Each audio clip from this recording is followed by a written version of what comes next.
செல்லக்கிட்டீஸ். இன்னைக்கு நம்ம டேயோட எஃப்எஃபான my rugged husband episode 85 தான் பார்க்க போகிறோம். அதுக்கு முன்னாடி டியோஃபிலா அப்படிங்கிறவங்க அவங்க நேம் மென்ஷன் பண்ண சொன்னாங்கடா. So hi hello dear. And நீங்கள் நம்ம சேனல் சப்ஸ்கிரைப் பண்ணலாம், சப்ஸ்கிரைப் பண்ணிக்கோங்க. கூடவே இந்த பெல் ஐக்கன் கிளிக் பண்ணிக்கோங்க. And headsets must imagine yourself. Okay வாங்க நம்ம வீடியோக்குள்ளே போகலாம். லாஸ்ட் எதில் முடிச்சிருந்தோம் அப்படின்னா, கிழவனை டே முதியோர் இல்லத்தில் சேர்த்துனது தெரிஞ்சு நீங்கள் ஆர்வமாக டேக்கு வந்து கால் பண்ணா டே இன்னொரு பொண்ணை கட்டி பிடிச்சிட்டு நிற்கிறான். சாரி தப்பாக சொல்லிட்டேன். டேயை ஸ்விம் சூட்டில் இன்னொரு பொண்ணு பேக் ஹக் பண்ணிட்டு நிற்கிறா. அதை பார்த்த உடனே மனசு கேட்காம அப்படியே காலை கட் பண்ணிட்டு மொபைலை தூக்கி வீசி எரிச்சிட்டிங்க. நீங்கள் மனசு பொறுக்கவே இல்லை. எவ்வளோ தூரத்தில் இருந்து பார்த்தாலும் உங்களோட கணவரை உங்களுக்கு சரியாக அடையாளம் கண்டுபிடிக்க தெரியும் இல்லையா? இதனால் அது டே இல்லை அப்படின்னு உங்களால் சந்தேகப்படவே முடியாது. அது 100% டே தான். ஆனால் பின்னாடி நின்று அவனை கட்டிப்பிடிச்சிட்ருக்கிறவ யார்? அதுவும் இன்னொருத்தியோட புருஷனை இப்படி ஒரு ட்ரெஸ்ஸில் கட்டிப்பிடிச்சிட்ருக்கிறாளே அப்படின்னு நினைக்கும்போது இதையும் உங்களுக்கெல்லாம் வலிக்குது.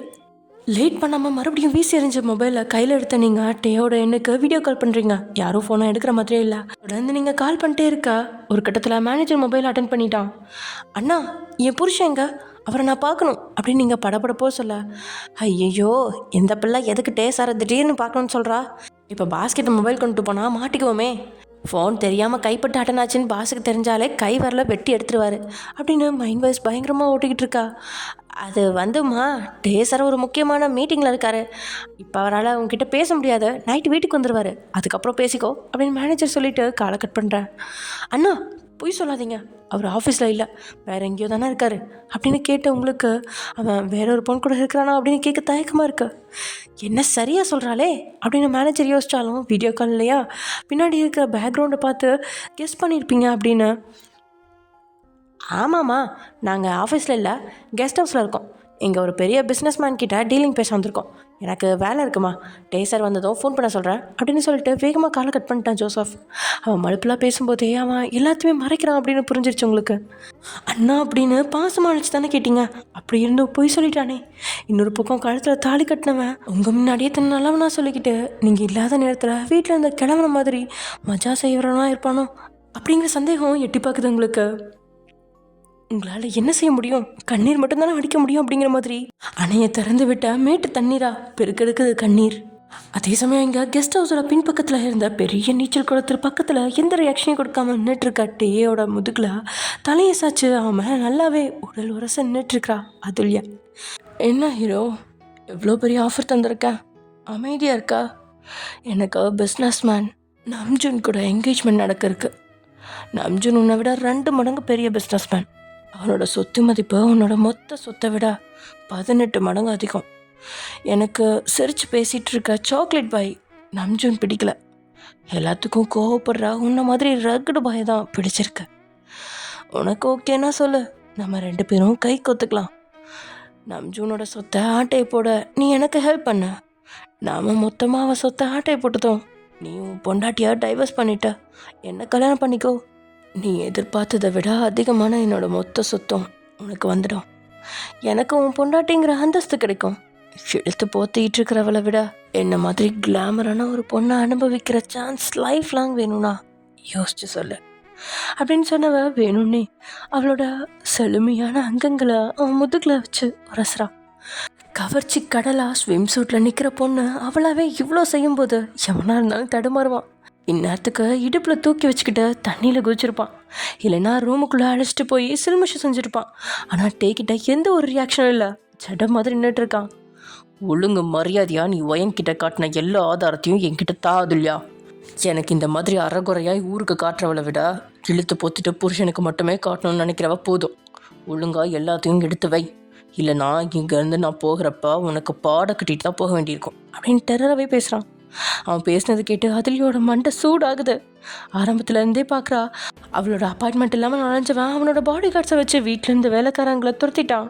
அவனை மயக்கிறதுக்காகவே இருக்கிறதுலே சின்ன ஸ்விம் சூட் ட்ரெஸ்ஸை போட்டுட்டு தண்ணியில் அத்தனை கவர்ச்சியா 5 நிமிஷம் நீந்திருக்கா. உணர்ச்சி மழங்கின எந்திரத்து மாதிரி பார்க்குறான்.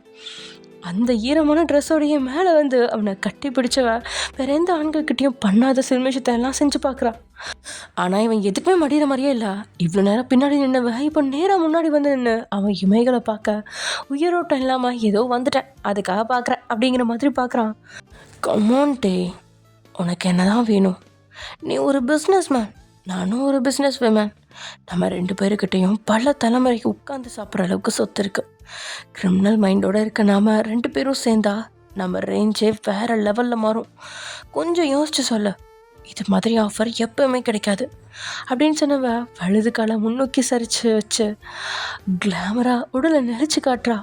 வைரம் பாஞ்சு கட்டையா இருந்தவள பொறுமையா காலில் இருந்து தலை வரைக்கும் கேவலமான பார்வையை பார்த்தவன், நீ உயிரோட இருக்கணும்னா ஒழுங்கா ஆதாரத்தை தாடி அப்படின்றான் முடிவா. இவன் அதுக்கு சரிப்பட்டு வரமாட்டான் அப்படின்னு அவளுக்கு புரிஞ்சிருச்சு. அரை மணி நேரத்தை வேஸ்ட் பண்ணிட்டேனே அப்படின்னு யோசிச்சவ அங்கே இருக்கிற சிசிடிவி கேமராவை பார்த்து கையை தட்டுறா. அடுத்த நொடி காம்பவுண்டுக்கு பின்பக்க கேட் திறக்க கையில் விலங்கோட 10 போலீஸ்காரங்க உள்ளே வராங்க. எதுக்கு வராங்க அப்படின்னு புரியாம டே பார்க்க, என்ன மிஸ்டர் டே ஷாக்கா பார்க்குற? அவங்க உன்னை அரெஸ்ட் பண்ணுறதுக்கு தான் வராங்க. நீ என்னோட பெர்மிஷன் இல்லாமல் என் வீட்டு வேலைக்காரங்களை அடித்து கீழே தள்ளிட்டு உள்ளே வந்தது சிசிடிவி கேமராவில் பதிவாகியிருக்கு.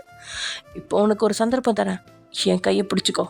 ஜெயிலுக்கு போய் உன் மானம் பறி போகாமல் நான் உன்னை காப்பாற்றுறேன். எனக்கு தேவை பிஸ்னஸ்மேன் டேயோட ஒய்ஃபுங்கிற அந்தஸ்து. இவ்வளோ அழகாக இருக்கிற ஹேண்ட்ஸம் பாடி அப்படின்னு சொன்னவனோட விரல்கள் டேயோட வயிற்ற வருடுது. டேக்கு அந்த நொடி இக்கட்டான நொடி தான். போலீஸ்காரங்க கைது செய்கிறத விட ப்ரெஸ் மீடியா அப்படின்னு போயிட்டா பிஸ்னஸ் உமன் அல்தேலியாவோட வீட்டில் டேக்கு என்ன வேலை, 2 பேருக்கும் என்ன தொடர்பு அப்படிங்கிற தேவையில்லாத பொருளை கிளம்பி பிரச்சனையாக முடியும் அப்படிங்கிற தடுமாற்றம் அவகிட்ட இருக்கு. ஆனாலும் இதெல்லாம் யோசிக்காமல வந்திருப்பான் அப்படிங்கிற மாதிரி அவளோட கையை தட்டி விட்டுட்டு, அடியே பைத்தியக்காரி, நான் ஜெயிலுக்கு போகிறது எனக்கு பிரச்சனையே கிடையாது. இப்படி போயிட்டு அப்படி வந்துடுவேன். பட் காலையில் பிஸ்னஸ் மீட்டிங்க்கு போனால் உன் அப்பன் திரும்பி வீட்டுக்கு வருவானா, இல்லைனா அவன் பணத்தை நாளைக்கு அனுப்பி வைக்கவா அப்படின்னு புருவத்தை எடுத்துகிட்டே கேட்டதும் அதுலியோட கெத்து தைரியம் 2மே நொடி பொழுதுல உடஞ்சிருச்சு. What do you say? You can't do this. என் அப்பாவை யாராலையும் எதுவும் பண்ண முடியாது அப்படின்னு அவன் சொல்லிட்டு இருக்கும்போதே மொபைலை அவள் பக்கம் நீட்டுறான். உன் அப்பனுக்கு ஃபோன் பண்ணி விசாரி அப்படின்னு சொல்கிறான் கெத்தா. டேயோட கையில் இருந்து அவளோட மொபைலை பிடுங்கினவ அவங்க அப்பாவோட எண்ணுக்கு ஃபோன் பண்ணால் டேயோட பேக்கெட்லேருந்து ரிங் அடிக்குது. எப்படி அப்பாவோட மொபைல் டேக்கிட்டு போச்சு? உண்மையில் அப்பாவை கடத்திட்டனா அப்படின்னு அவள் படபடுத்து நிற்கும்போது போலீஸ்காரங்க சூழ்ந்துக்கிட்டு டேயோட கையில் விளங்க மாட்டுறாங்க. ஓகே மேடம், நான் கிளம்புறேன் அப்படின்னு டே சொல்ல, no no no no don't go டே அப்படின்னு சொன்னவ அவன் கையில் இருந்த விலங்க உருவுறா. போலீஸ்காரங்களை பார்த்து, இவர் என் ஃப்ரெண்டு தான், என்னை பார்க்குறதுக்கு வந்திருக்காரு, நான் தெரியாமல் கம்ப்ளைண்ட் பண்ணிட்டேன், நீங்கள் கிளம்புங்க அப்படின்னு பேசி 2 நிமிஷத்தில் போலீஸ்காரங்களுக்கு பணத்தை கொடுத்து அனுப்பி வச்சிட்டா. அவங்க போனதுக்கப்புறம் பின்பக்க கேட் மூடுது. டே, திஸ் இஸ் டூ மச், என்கிட்ட விளையாடாத, என் அப்பாவை ஒழுங்க விட்டுரு அப்படின்னு பேசிகிட்டு இருந்த அதுலேயோட கழுத்தை அழுத்தி பிடிக்கிறான். அந்த அழுத்தம் பருந்தோட கால்கள் பாம்போட கழுத்தை எப்படி அழுத்தி பிடிக்குமோ அந்த அளவுக்கு இருக்குது.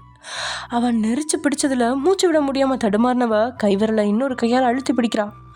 இந்த விரல் தானே என் வயிற்று நோண்டுச்சு அப்படின்னு சொன்னவன் லெஃப்ட் ரைட்னு 2 பக்கமாக அவளோட மெலிஞ்ச வெண்டை விரலை வளைக்கிறான்.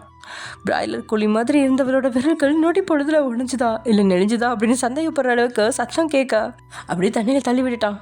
தண்ணிக்குள்ளே மூழ்கி எலும்பு பார்த்தவளோட தலையில் கையை வச்சு அமக்கா மூச்சு விட முடியாமல் நல்லாவே தடமாறி பயத்தில் தண்ணியை குடிச்சு திணறி கடைசி நிமிடம் மூச்சு வரலுக்கு இருக்கும்போது இழுத்து தண்ணிக்கு வெளியில் தூக்கி போடுறான். குடிச்ச தண்ணியில் அரை மயக்கத்தில் இருந்தவளோட கன்னத்திலேயே தாறுமாற அவன் தட்டி கண்களை திறந்தவளோட கண்ணுக்கு இவ்வளோ நேரம் ஹேண்ட்ஸம் பாயாக தெரிஞ்சவன் இப்போ யமனா தெரியுறான். அத்தனை பயந்து நடுங்கினவ உடலை குறுக்கிட்டு இருக்கா. என்ன இதுக்கே பயந்துட்டியா? நீ எல்லாம் நான் மோதுற அளவுக்கு எனக்கு சரிசமமான எதிரியே கிடையாது. நீ சொன்னியே உன் பாய் ஃப்ரெண்ட் நம்ஜோன், அவன் வேணா எனக்கு ஈக்குவலான ஒருத்தனாக இருக்கலாம். நீ ஒரு மூட்டை பூச்சி மாதிரி. நான் அந்த ஆதாரத்தை வாங்க தான் வந்தேன். பட் இனி அதை எனக்கு தேவையில்லை, அதை நீயே வச்சுக்கோ. உன்னால் அதை வச்சு என்ன பிடுங்க முடியுதோ பிடுங்கிக்கோடி. அப்புறம் வந்த போலீஸ்காரங்க அவசரப்பட்டு துரத்தி விட்ட. ஏன் தெரியுமா? உன் அப்பா எங்கே இருக்கான்னு எனக்கு தெரியாது. நேற்றுக்கு உன் அப்பனோட மொபைல் மட்டும் ஆட்டையை போட்டேன். இன்றைக்கி அதை வச்சு ஈஸியாக உன்னை ஏமாற்றிட்டேன். உன் அப்பனுக்கு இருக்க மூளையில் ஒரு ஸ்பூன் மூளை கூட உனக்கு இல்லை. உனக்கு பிஸ்னஸ் மேன் டே வேணுமா அப்படின்னு கண்ணத்திலே சப்புன்னு உனக்கு கொடுக்குறான். சுருண்டவ கீழே கிடக்க கோட்டை எடுத்து கெத்த மாட்டிக்கிட்ட அவளை முறைச்ச பருவ பார்க்குறான். அதுக்கே பயத்தில் உச்சா போகிற அளவுக்கு நடுங்கிட்டு இருக்கா. இன்னொரு முறை வாலாட்டாமல் சுருட்டிக்கிட்டே இரு, இல்லைனா யோகேஸ்வரனுக்கு கடைசி காலத்தில் காரியம் பண்ணுறதுக்கு பொண்ணு இல்லாமல் போயிடும் அப்படின்னு சொல்லிட்டு அங்கேருந்து கிளம்புறான். அதுலேயாவுக்கு அவமானத்துக்கு மேலே அவமானம். அவளோட இடத்துக்கே வந்து அவளை அடித்து விரட்டிட்டு போயிருக்கான். ஏன் குறைவாக மதிப்பிட்டனும் அவன் கூட மோதுற அளவுக்கு தனக்கு தகுதி இல்லையோ அப்படின்னு அவளுக்கு இப்போ தான் தோண ஆரம்பிக்குது. பக்கத்தில் இருந்த விஐபி அப்பார்ட்மெண்ட்குள்ள வந்துட்டான். இப்போ தான் மேனேஜரை பார்த்தவன். அரை மணி நேரத்தில் கிளம்பிடலாம், எல்லோரும் தயாராகுங்க மயூரி உள்ளே போய் ஃப்ரெஷ் ஆகிட்டு வா அப்படின்னு அவளை மட்டும் அப்பார்ட்மெண்ட்குள்ளே வைக்கிறான். பாடி கார்ட்ஸ் வேலையை நின்றுட்டு இருக்கா. மேனேஜர் அங்கேருந்து கிளம்புறதுக்காக வேலைகளை பார்த்துட்டு இருக்கும்போதே அவனோட சட்டையை பிடிச்சவன், நைட் ஒயனுக்கு ஒரு கிஃப்ட் கொடுக்கணும், அதை பார்த்து அவள் ரொம்பவே இம்ப்ரெஸ் ஆகணும், அந்த மாதிரி ஒரு கிஃப்ட் வாங்கிட்டு வா. கோல்டு, டைமண்ட், ஹேண்ட்பேக், ட்ரெஸ்னு எக்ஸ்பென்சிவான கிஃப்ட் எதுவுமே வேண்டாம், சிம்பிளாக அவளுக்கு பிடிச்ச மாதிரி இருக்கணும் அப்படின்னு அவனுக்கு மட்டுமே கேட்குறபடி சொல்கிறான்ட்டே. ஓகே பாஸ் அப்படின்னு சொன்ன மேனேஜரோ, என்ன இப்படி சொல்லிட்டு போகிறாரு, விலை கூடினா எதுவுமே வாங்கக்கூடாதுன்னா என்ன தான் வாங்குறது, பேசாமல் என் பொண்டாட்டிக்கு அடிக்கடி வாங்கி கொடுப்பேனே அதையே வாங்கிட்டா என்ன அப்படின்னு யோசிச்சவனோட கண்ணில் தெரிஞ்சது பூக்கடை. நேராக உள்ளே போனவன் 2 நிமிஷத்தில் கிஃப்ட் பாக்ஸோட திரும்பி வந்து டேயோட கையில் அதை கொடுத்துட்டு, சார் ஒயன் மேடம் ஃபோன் பண்ணியிருந்தாங்க, தெரியாமல் என் கைப்பட்டு அப்படின்னு தொடங்கும் போதே, ஓகே அப்புறமா நான் பேசுகிறேன் அப்படின்னு மேனேஜர் சொல்ல வந்ததை முழுசாக கேட்காம கதவை மூடினவன் கிஃப்ட்டை பத்திரமா வச்சு பாத்ரூம்குள்ளே புகுந்துட்டான். ட்ரெஸ்ஸெல்லாம் கழட்டி போட்டவன் ஷவர் கடையை நின்றுட்டு அதுலேயே தொட்ட இடத்துல எல்லாம் ஒரு லக்ஸை முழுசாக தீர்ற அளவுக்கு மாட்டு தேய்ச்சி குளிப்பாட்டுற மாதிரி அவன் உடலை அப்படியே தேய்ச்சி குளிப்பாட்டிகிட்டு இருக்கான். கண்ணை மூடி நின்றவனோட கண்ணுக்கு அதுலியாவோட கவர்ச்சி உடல் ஞாபகத்துக்கு வருது. ஆனால் துளி அளவு கூட அந்த நொடி அவனுக்கு உணர்ச்சியே வரல. உப்பு சப்பு இல்லாத சாப்பாடை சாப்பிட்ற மாதிரி தான் அவன் முக ரியாக்ஷன் இருக்குது.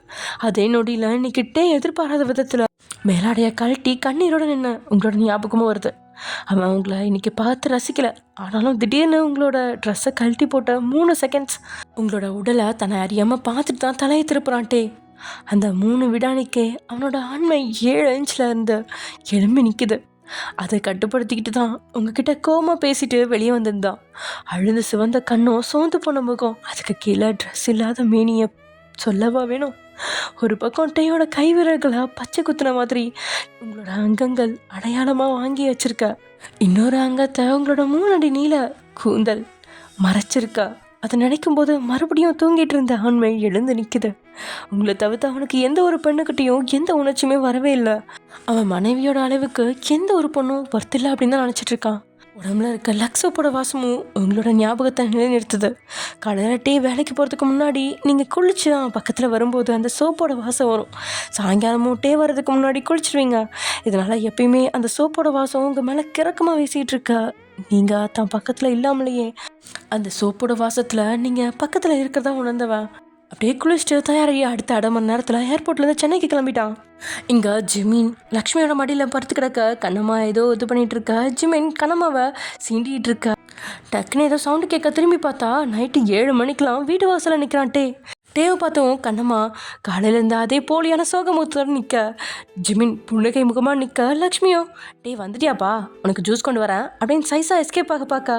வேண்டாம் லக்ஷ்மி அம்மா, வர வழியிலேயே மயூரி கூட ஜூஸ் குடிச்சிட்டேன், வயன் எங்கள் மேலேயா இருக்கா, நான் போய் ஃப்ரெஷ் ஆகுறேன் அப்படின்னு சொன்னவன் லக்ஷ்மி ஏதோ சொல்ல வரவும் அதை கண்டுக்காமல் வேகமாக மாடிக்கு போகிறான். கையில் இந்த கிஃப்ட் பாக்ஸை மூக்கில் வச்சு முகர்றான். பூவோட வாசம் நல்லாவே வீச, வயன் இங்கே வா அப்படின்னு சொல்லிட்டு ரூமை பார்த்தவனுக்கு நீங்கள் காணலை. அதுக்கு பதிலாக பெட்டில் ஒரு பேப்பர் இருக்கு, அதை எடுத்து வாசிச்சு முடிச்சோன்னா முகம் கோபத்தில் சிவக்குது. வயன் அப்படின்னு வானம் இடிகிற அளவுக்கு சத்தம் போடுறான். ஏன்னா நீங்கள் லெட்டர் எழுதி வச்சுட்டு எப்பயோ நீங்கள் உங்கள் பாட்டி வீட்டுக்கு கிளம்பி போயிட்டீங்க. அவனால் அதை நம்பவே முடியல. தன்னுடைய அனுமதி இல்லாமல் அவளால் எங்கேயும் போக முடியாது அப்படின்னு நினச்சேன். பால்கனி, பாத்ரூம், ட்ரெஸ் மாத்திர ரூம்னு எல்லாம் தேடி பார்த்ததுக்கப்புறம் தான் கூண்டுக்குள்ளே அடைச்சி வச்சுருந்த பறவை கூண்டு திறந்து போயிடுச்சு அப்படிங்கிறது அவனுக்கு விளங்குது. கட்டுக்கடங்காத கோபத்தோட போன வேகத்தில் மறுபடியும் ஹாலுக்கு வந்துட்டான். டே எப்படியும் போன வேகத்தில் திரும்பி வருவான் அப்படின்னு உறுதியாக தெரிஞ்சதுனால கையில் மாதுளை ஜூஸோட காத்துட்ருக்கா லக்ஷ்மி. வந்த வேகத்தில் லக்ஷ்மிம்மா வயன் அப்படின்னு தொடங்கினோட முன்னாடி ஜூஸை நீட்டுறா. அவள் என்னதான் டென்ஷன் இருந்தாலும் தாயை வேதனைப்படுத்த முடியாது அப்படிங்கிறதுனால ஜூஸை கையில் வாங்கினவன் ஒரே கல்ப்பில் உள்ளே இறக்கிட்டு கிளாஸை திருப்பி கொடுக்குறான். வயன் அவள் பாட்டி வீட்டுக்கு போனதை பற்றி என்கிட்ட உனக்கு என்ன கேள்வி கேட்கணும்ப்பா அப்படின்னு லக்ஷ்மி சொல்லும்போதே, நீங்கள் போனதை பற்றி லக்ஷ்மிக்கும் தெரிஞ்சிருக்கு அப்படின்னு அவனுக்கும் புரியா. எதுவும் பேசாமல் பேப்பரை மட்டும் அவளுக்கு முன்னாடி நீட்டுறான். என்னது லக்ஷ்மி அம்மா அப்படின்னு நிதானம் இல்லாமல் கேட்குறான். நீங்கள் கிளம்புறதுக்கு முன்னாடி லக்ஷ்மி கிட்ட அனுமதி வாங்கிட்டு தான் போனீங்க, ஆனால் இது என்ன லெட்டர் அப்படின்னு புரியாமல் கையில் வாங்கினவளுக்கு கண்ணாடி போடாதல்ல, அதில் என்ன எழுதியிருக்கு அப்படின்னு தெளிவாக தெரியல. கண்ணம்மா என் கண்ணாடி எடுத்துகிட்டு வா அப்படின்னு லக்ஷ்மி சொல்லும்போதே அங்கே வந்து கண்ணம்மா, அம்மா கண்ணாடி போன வாரம் உடஞ்சிருச்சு, புது கண்ணாடி இன்னும் வரல, இருங்க நானே அதை படித்து சொல்கிறேன் அப்படின்னு கண்ணம்மா மளிகை ஜாமான் லிஸ்ட் அப்படின்னு நினச்சிட்டு அதை வாங்கி சத்தமாக வாசிக்கிறா. நான் அசிங்கமாக பார்த்தாருங்கிறதுக்காக நீங்கள் தாத்தாவை துரத்தி விடுவீங்கன்னு நான் எதிர்பார்க்கல. எனக்கு உண்மையாக இந்த விஷயத்தில் உங்களை பிடிச்சிருக்கு. இருந்தாலும் பொன்னாட்டிக்கிட்ட எந்த விஷயத்துலையும் இறங்கி வரக்கூடாதுன்னு நினைக்கிறது சுத்தமாக பிடிக்கல. எனக்கு மரியாதை தராதவர் கூட என்னால் வாழ முடியாது. எல்லாத்தையும் விட மொபைலில் நான் இன்றைக்கி கண்ட காட்சியை என்னால் சொல்ல முடியல, அவ்வளோ அசிங்கமாக இருந்துச்சு. ஆனாலும் உங்கள் மேலே நம்பிக்கை இருக்குது, நீங்கள் அப்படிப்பட்டவர் கிடையாது. உங்களால் என்னை தவிர வேறு எந்த பொண்ணையும் நினச்சி கூட பார்க்க முடியாது. அப்போவும் இப்போவும் ஒரே விஷயத்தை தான் சொல்கிறேன். நீங்கள் மனசார மன்னிப்பு கேட்க வேண்டாம். ஜஸ்ட் மன்னிச்சிரு அப்படின்னு உங்களால் கேட்க முடிஞ்சா நேராக என் பாட்டி வீட்டுக்கு வந்து என்கிட்ட மன்னிப்பு கேட்டு என்னை அழைச்சிட்டு போங்க. நீங்கள் வீம்போடு இருந்தால் நானும் வாழ்நாள் முழுக்க என் பாட்டி வீட்டிலே இருப்பேன். இதுதான் என்னோட முடிவு. இதில் எந்த மாற்றமும் வரப்போகிறதில்ல. No one can't change my decision. Bye. இப்படிக்கு வயன் அப்படின்னு கண்ணம்மா அந்த லெட்டரை படித்து முடிக்கிறா. இப்போ வரைக்கும் திடீர்னுட்டே எதுக்கு பாலகிருஷ்ணாவை துரத்தணும் அப்படின்னு புரியாத புதிராக யோசிச்சவங்களுக்கு உங்ககிட்ட கிழமை வம்பு பண்ண போய் தான் வீட்டை விட்டு துரத்திருக்கான் அப்படிங்கிறது புரிஞ்சிருச்சு. முதலாட்டே மனைவிக்காக வீட்டில் இருக்கிற ஆனை எதிர்த்து நின்னது சொல்ல முடியாத அதிர்ச்சியாகவும் பெருமையாகவும் இருக்குது. டேயோட இமைகள் கண்ணம்மாவை தவிர வேறு யாரையும் பார்க்காம உறைஞ்சி நிற்கா. கண்ணம்மா, நீ இப்போ இங்கிலீஷ் வேர்ட்ஸை ரீட் பண்ண தானே? நீ 3ஆம் கிளாஸ் தானே படிச்சிருக்க? உனக்கு இங்கிலீஷ் தெரியாதுன்னு சொன்னேன். இப்போ எப்படி கரெக்டாக ரீட் பண்ணுற அப்படின்னு கேட்குறான் சந்தேகமா. கண்ணம்மாக்கும் லக்ஷ்மிக்கும் ஒரே நொடியில் ஒரே மாதிரியான அதிர்ச்சி ரியாக்ஷன் தான் வெளிப்படுது. அவளுக்கு இங்கிலீஷ் அவ்வளோவா வாசிக்க தெரியாது. நீங்கள் 2 மாதமாக கற்றுக் கொடுத்துட்ருக்குறீங்க. ஆனால் எப்படி அந்த வார்த்தையை அவள் சரியாக உச்சரிச்சா அப்படின்னு அவளுக்கே தெரியல.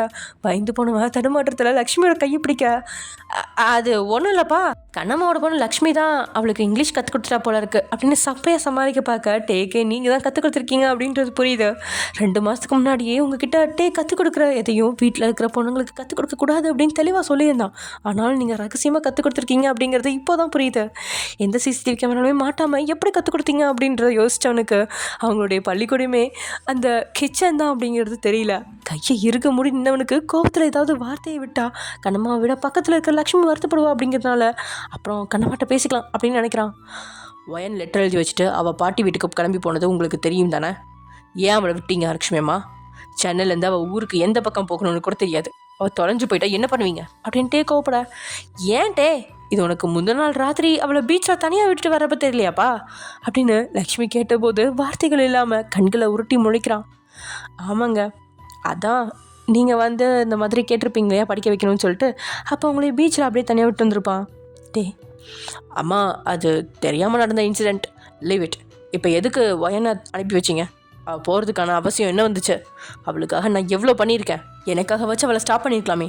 அவள் போகிறேன்னு சொல்கிறப்ப 1 செகண்ட் கூட உங்களுக்கு ஏன் ஞாபகம் வரலையா அப்படின்னு கேட்டவனுக்கு நேரம் போக போக லக்ஷ்மியோட கோபம் எகிரிக்கிட்டு இருக்கு. ஆனாலும் இழுத்து பிடிச்சி சமாதானமாக தான் பேசுகிறான். எப்பயும் ஆதரவாக மகன் பக்கம் தான் பேசுவான்.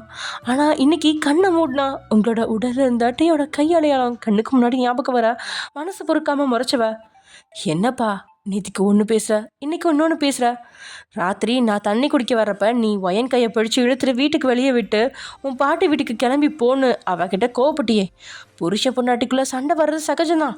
ஆனால் ராத்திரி 2 மணி வரைக்கும் வாசலில் இருந்தவளை ஒரு வார்த்தை கூட சமாதானப்படுத்தாமல் நீ ஒரு ரூமுக்குள்ளே நிம்மதியாக இருந்திருக்க. ஆமாங்க, கை விங்க இம்போஷன் எழுதிட்டு இருந்தீங்களா, அதுக்கப்புறம் நடந்த சம்பவம் இது. நீங்கள் வாய் கட்டாமல் மறுபடியும் படிப்பை பற்றி பேச போய் கோவம் உன்னெல்லாம் நான் படிக்க வைக்க முடியாது, ஒழுங்காக உன் பாட்டி வீட்டுக்கு கிளம்பு அப்படின்ற மாதிரி கொண்டு வெளியில் விட்டு கதை சுற்றிருப்பான். நீங்கள் மன்னிப்பு கேட்கல அப்படிங்கிற ஒரு காரணத்துக்காகவும் கூட சேர்த்து. ஆனால் 2 மணி வரைக்கும் நீங்கள் உள்ளே வராமல் இருக்க ஏதோ பிளான் பண்ணி உள்ளே வர வச்சுருப்பான். இனிமேல் அவளை காயப்படுத்த மாட்டேன்னு சொன்னேன். இன்றைக்கும் அவன் நெஞ்சில் கிடந்த உன் கை அடையாளத்தை பார்த்தேன். உன்னால் எப்படி அந்த மாதிரி காயப்படுத்த முடியுது? கோவம் வந்தால் திட்டு, இல்லைனா அவளை விட்டுட்டு கொஞ்சம் தூரம் போயிட்டு மனசை சமாதானப்படுத்திட்டு வா. எதுக்கு அங்கெல்லாம் பிடிச்சி காயப்படுத்தி விடுற? அவள் ஒரு பொண்ணுடா, அவளுக்கு எவ்வளோ வலிச்சிருக்கும். ஏன்டா அவள் பொண்ணை பார்க்காம பொம்மையை பார்க்குற? நீ பண்ண வேலையால் தான் நான் அவளை தடுக்கலை. அவள் தியா கூட கிளம்பி போயிட்டா. உன்னை விட தியா நல்லாவே என் மருமகளை பார்த்துப்பா அப்படின்னு சைடு கேப்பில் டேமேஜ் செய்கிறா லக்ஷ்மி. லக்ஷ்மி எப்பயுமே தனக்கு ஆதரவாக பேசி பார்த்தவனுக்கு திடீர்னு அவன் மருமகளுக்கு ஆதரவாக பேசுகிறத பார்த்து திகைப்பாக தான் இருக்குது. ஆனால் லக்ஷ்மி முழு மனசோட அப்படி பேசல. எப்பயுமே ஆதரவாக இருப்பா. இருந்தாலும் மகனுக்கு ஓவராக தான் சப்போர்ட் நிற்கிறோமோ, அதனால தான் எதுலேயுமே இறங்கி வராமல் 1+1 3ங்கிற தப்பாக கடிச்சிக்கிட்டு மற்றவங்களாம் அப்படி தான் படிக்கணும் அப்படின்னு பிடிவாதமாக இருக்கிறானோ அப்படின்னு தோணுனதால தான் இப்படி பேசுகிறான் லக்ஷ்மி. வா கண்ணம்மா, கால் வலியாக இருக்குது, மருந்தெண்ணை போட்டு விடு அப்படின்னு கையோட கண்ணம்மாவையும் அங்கேருந்து அழைச்சிட்டு போயிட்டா. அம்மா தனக்கு ஆதரவாக பேசல அப்படின்னு தேம்பி அழுகிறதுக்கு தயாராக நிற்கிற பள்ளி குழந்தை மாதிரி தான் டேயோட முக ரியாக்ஷன் இருக்குது. யார் தான் பக்கம் இல்லை அப்படின்னாலும் அம்மா தனக்காக இருப்பாங்க அப்படின்னு பெருமையாக நினச்சவனுக்கு அம்மா நீதியோட பக்கம் நிற்பாங்க அப்படிங்கிறத தாங்கிக்கவே முடியல. யாருக்கிட்டையும் அந்த கோபத்தை காட்டுறது அப்படின்னு தெரியாமல் நின்றுக்கிட்டு இருந்தவனோட கண்களுக்கு வீட்டுக்கு வெளியே என்ன பாடி கார்ட்ஸ் தெரியுறாங்க. யாரை கேட்டு ஒயனை வெளியில் விட்டீங்க அப்படின்னு பாடி கார்ட்ஸ் கிட்ட கத்துறான்.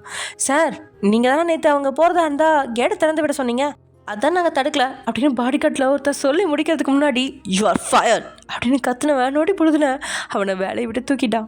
இதனால் மற்ற பாடிகார்ட்ஸ் பயந்து அமைதியாக எல்லாரும் இங்கேருந்து போயிடுங்க, நான் சொல்கிறது ஒன்று நீங்கள் செய்கிறது ஒன்றா இருக்குது அப்படின்னு 10 நிமிஷம் அவங்க கிட்ட கோவப்பட்டுட்டு ரூமுக்குள்ளே வந்து உட்காரான். உங்களுக்கும் டேயை பிடிச்சிருக்குதான். இதனால் அவன் என்ன செஞ்சாலும் நீங்கள் தன்னை விட்டு போக மாட்டீங்க, தன்னுடைய கைக்குள்ளே அடங்கியிருப்பீங்க, எல்லா விஷயத்துலையும் டேயோட பேச்சை கேட்டிருப்பீங்க அப்படின்னு அவன் பயங்கரமாக எதிர்பார்த்துருக்கா. நீங்கள் விட்டுட்டு போனது ஆத்திரத்தை கொடுக்குது. அவன் மன்னிப்பு கேட்காததால நீங்கள் விட்டுட்டு போயிட்டீங்க அப்படிங்கிற எண்ணம் அவனுக்கு வரவே இல்லை. கையில் இருக்கிற கிஃப்ட் பாக்ஸை அழுத்தி பிடிச்சி கிழிச்சு உள்ளே இருக்கிறத பார்த்தா ஒரு பந்து மல்லிகைப்பூ இருக்குது. ஏய், நாளைக்கு நான் ஷாப்பிங் மால் ஓப்பனிங் போகிறேன், உனக்கு ஏதாவது வேணுமா அப்படின்னு நீங்கள் சென்னைக்கு வந்த 7வது நாள் டே கேட்டிருக்கா.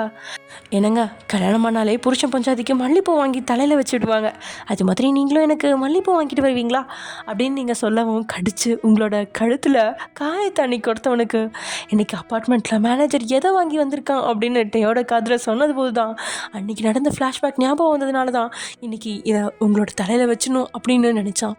கடைசியில் பூ அவன் கையில் இருக்குது, ஆனால் ஆள் தான் அவன் கையில் இல்லை. நீங்கள் பக்கத்தில் இல்லை அப்படிங்கிற தனிமையை விட உங்களுக்காக தாத்தாவை துரத்தையெல்லாம் விட்டுருக்கான், ஆனால் தன்னை விட்டு போயிட்டீங்களே அப்படிங்கிற கோபம் தான் இருக்குது.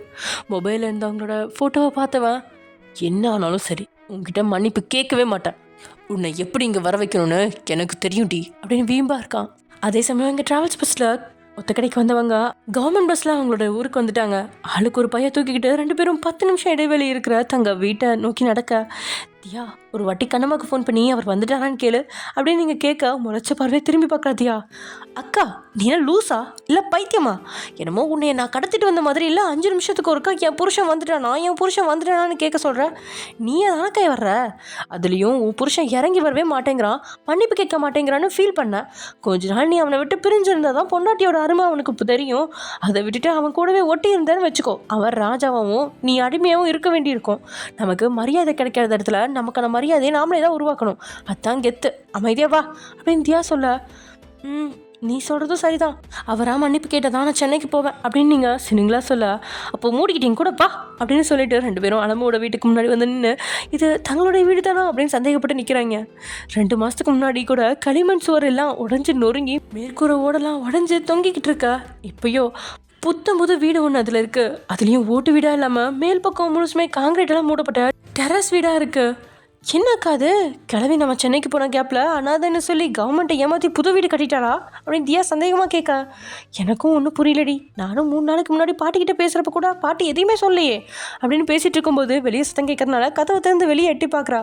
86 வயசான வெள்ளை முடி எட்டி பார்க்குற அளவும், வயன் ராசாத்தி 2 பேரும் வந்துட்டீங்களா, வாங்க வாங்க அப்படின்னு கதவை திறந்து குடுகுடுன்னு அலமும் ஓடி வர 2 பேரும் புண்ணகை முகமாக பல்லை காட்டவும் வந்த வேகத்தில் உங்களை கட்டி பிடிக்கிற அலமும், ஐயோ என் கண்ணு எம்புட்டு திரும்ப இழைச்சி போச்சு, மாமியார் வீட்டில் என் தங்கத்துக்கு சாப்பாடு தரலையா, வாடி என் தங்கம் அப்படின்னு அலமும் உங்களை கையை பிடிச்சி அழைச்சிட்டு போக, கொலவரியாக முறைச்ச தியாவோ கிளவி வேலையை கட்டிட்டா அப்படின்னு புலம்பிக்கிட்டே, நானும் தான் கஷ்டப்பட்டு வந்திருக்கேன், என்னை திரும்பியாவது பார்க்குறியா, என்னமோ வானத்துலேருந்து தேவதை வந்த மாதிரி அவளை மட்டும் பிடிச்சி இழுத்துட்டு போற, அதெல்லாம் இருக்கட்டும் மென்டல் கிளவி, கவர்மெண்ட்டில் என்ன சொல்லி இந்த வீட்டை வாங்கினேன் அனாதேன்னு சொன்னியா அப்படின்னு அவன் கோவப்பட, எதுக்கடி வந்ததும் வராதுமா என் காது ஜவ்வு கிளியராப்பில் கத்துற, இது ஒன்றும் சர்க்கார் கட்டி தந்த வீடு இல்லை, இது என் பேராண்டி கட்டி தந்த வீடு அப்படின்னு நம்ம பெருமையாக சொல்ல பேத்திக்கா 2 பேருமே புரியாம ஒருத்தர் பார்க்குறாங்க.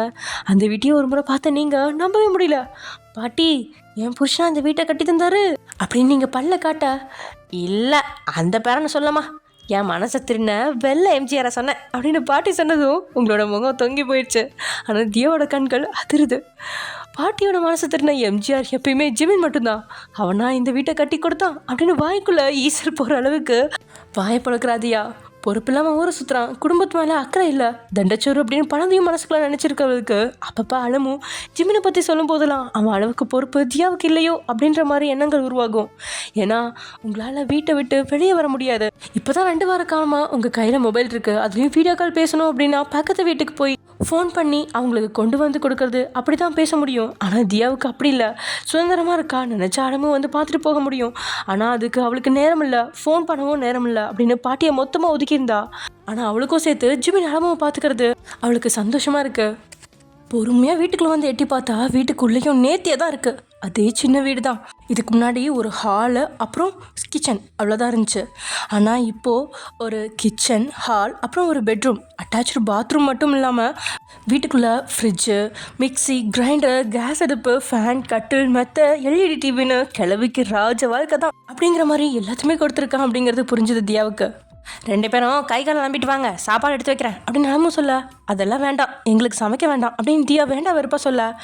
உங்களுக்காக யார் சமைப்பா? இதெல்லாம் என் பேராண்டி பெரிய தோசைக்கல் ஃபோனில் சொல்லி வாங்கி தந்த சாப்பாடு. நீங்கள் 2 பேரும் வர்றதை நீங்கள் ரகசியமாக வச்சுருந்தீங்க, ஆனால் என் பேராண்டி ஃபோன் பண்ணி சொல்லிட்டான் அப்படின்னு சொன்னபடியே பெரிய சாப்பாடு பார்சலை எடுத்து வைக்கிறா அலமு. கடைசியில் வேண்டாம் அப்படின்னு தலையாட்டினது 2 பேருமே சாப்பாட்டில் கை வச்சு சாப்பிட ஆரம்பிச்சிட்டாங்க. தியா, எனக்கு உண்மையாகவே பொறாமையாக இருக்குது. புருஷனுக்கு இருக்கிற அக்கறை கூட என் புருஷனுக்கு இல்லாமல் போச்சு அப்படின்னு வெஜ் நூடுல்ஸை தெக்கட்ட வாய்க்குள்ளே போட்டு சாப்பிட்றீங்க நீங்கள். எனக்கும் பொறாமையாக தான் இருக்குது. இவனுக்குள்ள இப்படி ஒரு அக்கறையா அப்படின்னு நினச்சிக்கிட்டு சாப்பிட்டு முடிச்சிட்டா தியா. அப்படியே பெட்டில் படுத்து தூக்கத்தை தொடர வீட்டுக்கு முன்னாடி இருந்த திண்ணையில் பாட்டியோட மடியில் படுத்துட்டீங்க நீங்கள். ரொம்ப நாளைக்கு அப்புறம் மறுபடியும் பாட்டியோட மடியில் படுக்கிறது சுகமாக இருக்குது. அந்த சுகத்தில் டே பத்திர ஞாபகம் வரல. கொஞ்ச நேரம் பாட்டியும் பேத்தியும் அரட்டி அடிக்க நேரங்கள் தாண்ட 2 பேருக்கும் தூக்கம் கொட்டாவியா வெளிப்படும்போது தான் 2 பேரும் பெட்ல தியாவுக்கு பக்கத்தில் படுத்துட்டாங்க. இப்படியே டைம் ஸ்கிப் ஆக நைட்டு லேட்டாக தூங்கினாலும் டேயோட வீட்டில் அலாரம் அடிச்சதும் எழுந்துருவீங்க நீங்கள். அப்படி எழுப்பல அப்படின்னாலும் டேயை ஐஸ் தண்ணியில் அபிஷேகம் பண்ணி எழுப்பி விட்டுருவான்.